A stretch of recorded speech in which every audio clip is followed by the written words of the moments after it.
When do EB-5 investors get their invested capital back? The underlying purpose of the EB-5 program is to stimulate the U.S. economy and create new jobs. To ensure that EB-5 investments are used for these purposes, investors are required to place their capital at risk for the duration of their EB-5 project.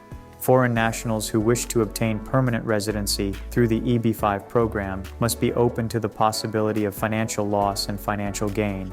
An investor cannot be guaranteed they will get any of their invested capital back, as that does not comply with the at-risk requirement.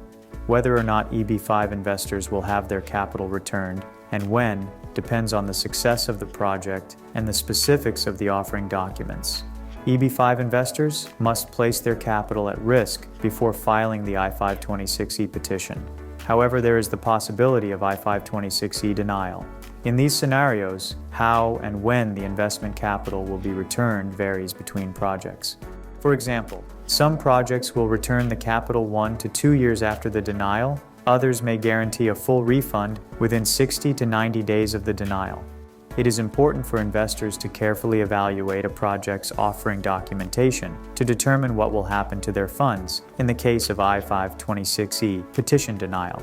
According to USCIS's policy update of October 2023, investors are no longer required to keep their investments at risk throughout their conditional residency period. The current minimum sustainment period is 2 years, with ongoing debate and litigation on the subject. Near the end of an investor's conditional residency period, they can file Form I-829 to remove conditions and apply for permanent resident status. Some regional centers may not permit repayment until I-829 petition approval. How the funds will be returned depends on the project's exit strategy, which will be found in a project's offering documentation. It is in an EB-5 investor's best interest to conduct thorough due diligence on projects before making a decision.